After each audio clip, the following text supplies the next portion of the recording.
যেই শাশুড়ি ছেলের বউর উপরে নির্যাতন করে সে নামাজ পড়েও জাহান্নামে যাবে। অনেক শাশুড়ি আছে 5 ওয়াক্ত নামাজ পড়ে, নফল পড়তে পড়তে কপালে দাগ পড়ে গেছে, আবার দেখা যায় হাতে তসবিহ নিয়ে সব সময় তারা চলে, কিন্তু আবার ছেলের বউর উপরে নির্যাতন করে, অত্যাচার করে, কথায় কথায় ছেলের বউকে ধমকি দেয়, রাগারাগি করে, গালিগালাজ করে, তার পরিবার নিয়ে আঘাত দিয়ে কথা বলে।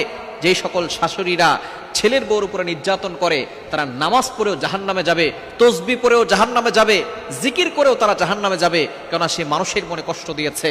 আপনি আপনার মেয়ের সাথে সুন্দর করে কথা বলেন, রসকস দিয়ে কথা বলেন, আপনার সকল কষ্টের কথা মেয়ের কাছে বলেন, কিন্তু আপনার ছেলের বউটাকে নিজের মেয়ের মতো মনে করতে পারেন না, তাকে শত্রু মনে করেন, দুশ্মন মনে করেন। এজন্য অবশ্যই সতর্ক থাকতে হবে। আপনি যদি আপনার ছেলের বউর সাথে বাজে ব্যবহার করেন, আপনার মেয়ে যে পরের ঘরে যাবে সেই ঘরেও আপনার মেয়েকে অপদস্থ করা হবে, লাঞ্ছিত করা হবে। সুতরাং টিট ফর ট্যাট, যেমন কর্ম তেমন